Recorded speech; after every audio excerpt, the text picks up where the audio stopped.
Chanel has been under fire recently for the crime of shrinkflation, increasing their prices to stratospheric heights while decreasing the quality of their products. But is it actually true? Has Chanel's quality actually decreased over time? I'm going to try to answer that question by comparing a classic tweed jacket from 2005 to one from 2024. So we've got this whitish jacket from 2005. This is a Karl Lagerfeld era piece. And I say white-ish because Chanel tweeds are always multidimensional. They're art in and of themselves. This is more of a blazer-style jacket with a collar and a small lapel. Whereas this one from 2024 really is the epitome of the classic Chanel jacket. It is collarless and more of a cardigan style, so it has a bit of a softer shape. Both jackets are made of tweed, and we're going to talk about what tweed actually is in a second. Both have woven silk linings with a floral pattern. Both have center front button closures. Both have patch pockets on the chest. Now initially I thought this video was going to be really easy to make. When I held this jacket up, I was like, oh, this jacket definitely feels flimsier than the older one. There's clearly less interconstruction in here. There is not even a shoulder pad. Clearly this one is lower quality. But because we're not exactly comparing apples to apples here, it's not quite so easy. This style of jacket maybe doesn't have a shoulder pad to begin with, and it maybe has less interconstruction because it's a softer style. Now you might be wondering, what is interconstruction and how do I know that there's less of it in this one? Interconstruction is all of the stuff that you don't see that goes into a tailored jacket to give it its shape. This can include lighter weight interfacings or heavier duty stuff like canvas, as well as items that give shape to the shoulders, like shoulder pads and sleeve heads. This is the reason that a lot of tailored jackets say dry clean only. There's so much stuff going on in there that can easily get warped out of shape with regular laundering. This is an example of a fusing map from Kathleen Fasanella's Fashion Incubator, where the pink pieces show where interfacing would typically be applied on a typical sports coat. So that's a casual, somewhat flexible tailored jacket, and even though this Chanel jacket is not a sport coat, I would guess that this probably pretty closely mirrors the type of interconstruction that this jacket has. And typically jackets like this need some sort of interfacing or interlining at center front to support the buttons and buttonholes, but seemingly there's not a whole lot more anywhere else. Now, if I scrunch up the jacket, it scrunches really easily and then falls back down somewhat limply. Also, when I hold it up to the window, there's a lot of light coming through. So I think it's fair to say that there is nothing between the tweed and the lining at the back of the jacket. Whereas with the vintage jacket, it is very opaque, it didn't let much light in at all, and it held its shape a lot better than the 2024 jacket. If you tried to scrunch it, you felt like some crunching almost, there's a little bit of resistance, and it wanted to snap back into its shape instead of falling limply. So without even ripping it open to see inside it, that tells me that the vintage jacket has more interconstruction inside it than the 2024 jacket. So in that sense, I would say the 2005 jacket is more worth the money. Like, all the interconstruction involved in tailoring and making all that stuff invisible inside a jacket takes time, it takes skill, and it takes more material. That doesn't necessarily mean that quality has declined over time though, because it's possible that this collarless model never had all that stuff anyway. I just don't know enough about the history of the Chanel collarless jacket to know. So this one is a solid maybe. Next, I'm going to talk about the sleeves, and this is very specific and may seem kind of random, but it's because I think this is a situation where I'm fairly confident in saying that the quality has probably gone down over time, or at the very least, you're getting less bang for your buck than used to be the case. On the vintage jacket, you've got what I believe is referred to as a surgeon's cuff. It's a functional vent that can be opened and closed.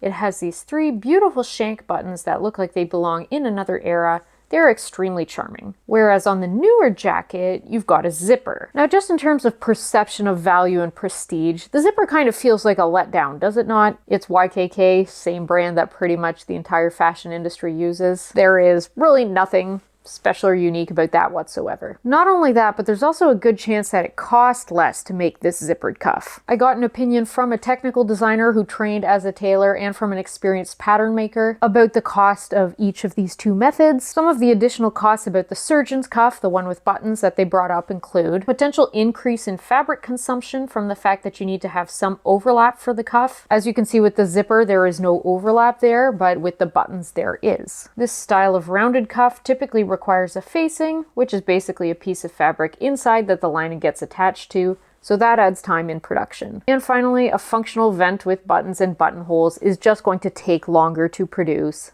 then inserting a zipper. I will say the zipper does appear to have some hand sewing inside. These little dots of stitching look like hand done pick stitches, so that for sure would increase the time and therefore the cost of the cuff. However, there is also hand sewing on the vintage jacket at the cuffs, so I think it's still fair to assume that the button cuffs would take more time and therefore cost more to produce than the zippered cuff. Now again, these are slightly different styles of jacket, as I mentioned before. However, from what I know about Chanel, I think it's likely that buttons on the cuff was the standard in years gone by, maybe not necessarily 20 years ago, but in decades past, regardless of whether it was more of a blazer style or more of this collarless cardigan jacket style. So I think it's probably fair to say that this is a sign of shrinkflation / decrease in quality. It certainly is from my perspective anyway. Like, I'm sorry, but I would never buy a multi-$1,000 jacket new with a YKK zipper at the cuffs. It's just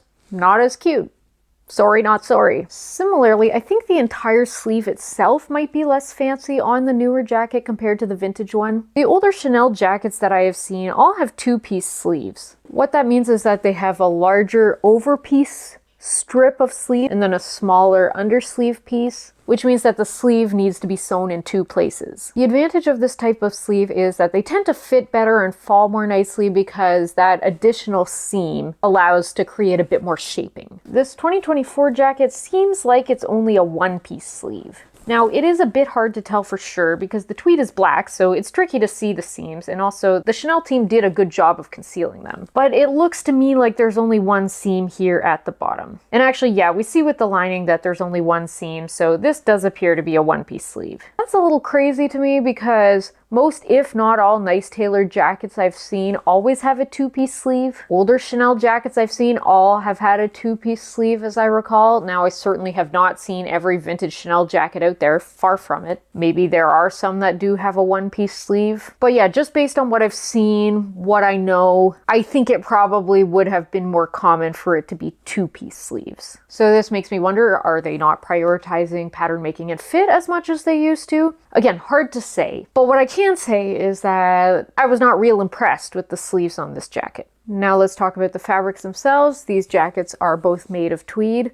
or are they? What even is tweed? Tweed is a woven woolen fabric that originated in Scotland. Historically, it was quite rugged looking and designed to withstand the elements. The natural inconsistencies of woolen wool gave it a multi-dimensional look and feel, and different colors were often used in combination with the weave, which is usually either a plain weave or some kind of twill weave, to create various check or grid patterns. In the present day fashion fabric, it's a lot of different fantasy yarns with different colors and textures and fiber contents, like in both of these Chanel jackets. Now to me, whenever one speaks of tweed, it should be made of wool. Any definition you find of tweed online mentions wool or woolens, which is a broad category of wool, the other category being worsteds. So tell me why neither of these jackets are made of wool. The other Chanel jacket I've made a video on, the Shein versus Chanel video, was also not made of wool. Like, none of the fiber content of either of these three jackets contained any wool whatsoever. So naturally I wondered, is this practice of using what is most likely cheaper fibers instead of wool something that has been increasing over time? Or were Chanel jackets never really made out of wool in the first place? I decided to find out by analyzing listings for over 200 jackets on Farfetch and The RealReal. These jackets range in eras from the 80s all the way to 2025. I looked at 23 listings from the 80s, 47 from the 90s, 77 from the early 2000s, 45 from the 2010s, and 56 from the 2020s. So bear in mind that these samples are pretty small. We have to be careful about drawing conclusions from such small sample sizes. However, this is a YouTube video, not a PhD dissertation, so let's forge on. Obviously, my number one question here was how many of these are actually made of wool. And I was a little bit lenient here. I decided to categorize anything that had at least 50% wool as made of wool. Even so, less than half the samples had that. Only 105 out of 248 jackets. So that's about 42% had at least 50% wool. Now, the 80s really surprised me because I would assume that they would have a lot of wool, but they seemingly were experimenting with a bunch of weird blends back then. I'll put some examples up on the screen. Like, what is going on here? I have to assume that this was like a trend at the time or something. Even so, 10 out of the 23 jackets had at least 50% wool, which is about 43%, and as you'll see, that is still more than most of the eras that we're going to cover today. I'd kind of like to see some data from the 70s now to confirm whether the 80s really are an outlier, but I'm just going to assume they are and move on. The 90s is a lot more consistent with what I was expecting to see. 37 out of 47 of the jackets have at least 50% wool, so that's about 79%. And that is what I would expect to see from Chanel, that the majority of the tweed jackets are made of wool, with a smaller number maybe experimenting with different kinds of fibers. In my Excel sheet, I also had a filter for the number of jackets that had any wool at all. So that could be anywhere from 2% to like 48%, as long as there was some wool in there. And on that metric, the 90s jackets go up to 43 out of 47, which is about 91%. So again, you know, that's what I would expect from a luxury brand that is making tweed jackets. Also, side note, I did include other types of wool, such as alpaca, cashmere, and mohair in my definition of wool as well. They're considered even more prestigious than regular sheep's wool most of the time, so might as well. Moving on to the 2000s, only 29 out of 77 jackets contained more than 50% wool. So that's a steep drop down from the 90s, obviously. That's only about 38%. Compared to like 79%. Now that said, most of them did contain some wool. 59 out of 77 jackets, so roughly 77%, did have some amount of wool. For the 2010s, the number of jackets that are 50% wool or more was even lower. Only 14 out of 45, so that's around 31%. In terms of jackets that contain some wool, that number is 27 out of 45, which is exactly 60%. And lastly, the 2020s. These ones have the lowest numbers. 15 out of 56, so only around 27% had more than 50% wool. 30 out of 56, so about 53%, had any wool at all. So that means that almost half the jackets from the 2020s contained no wool at all whatsoever. So it would certainly appear that use of wool in these jackets is declining over time. Last thing I was interested in was whether any of these jackets contain 50% or more synthetic or semi-synthetic material. Synthetic materials are typically fossil fuel based, like polyester, nylon, etc., whereas semi-synthetic fibers typically come from plant material but undergo a chemical transformation to become viscose, rayon,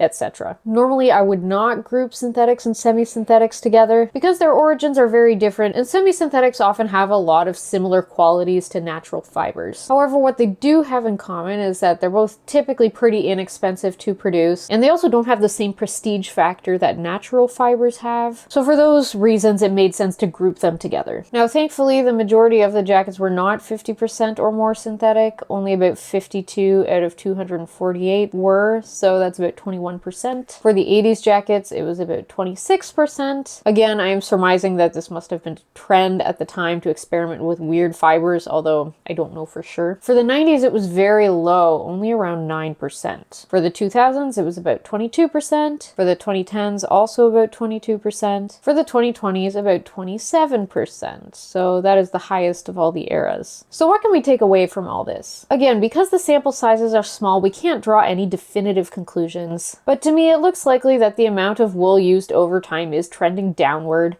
and the amount of synthetic or semi-synthetic fibers used may be creeping up. So that is disappointing to see, and definitely a symptom of shrinkflation if this is what is truly going on. Now back to regularly scheduled programming. In terms of the lining fabric, both of these linings are primarily made of silk. The 2005 jacket has, I want to say, 4% spandex in the fiber content, which gives it a bit of stretch because otherwise a woven silk like that would have really no give whatsoever. And the newer jacket's lining is 100% silk. Historically, to my knowledge, Chanel jackets have always had silk linings, or almost always, and this has been the case in every single Chanel jacket I've ever seen. So if at some point we start seeing, like, God forbid, viscose linings in a Chanel jacket, that's definitely a red flag, but for now, we're okay. Last thing I want to touch on is the seaming and line work. I'm always really impressed by the Chanel team's ability to conceal the seams so that it looks like it's all just one piece of tweed, when in reality there are multiple panel seams and sometimes also darts. This is especially striking on the 2024 jacket because it is black, so the color really hides everything. Like, you can barely even tell from some of the videos I took that there are patch pockets on the chest because they blend in so well with the rest of the jacket. They print match the lines of the tweed absolutely immaculately. immaculately. I will always be impressed by that, and I will say that both jackets appear to be equally immaculate in that regard. Similarly, the lining is hand sewn to the hems on both jackets, which is a sign of a higher end product because it just takes longer than machine sewing. Both jackets also have the classic Chanel chain at the hem,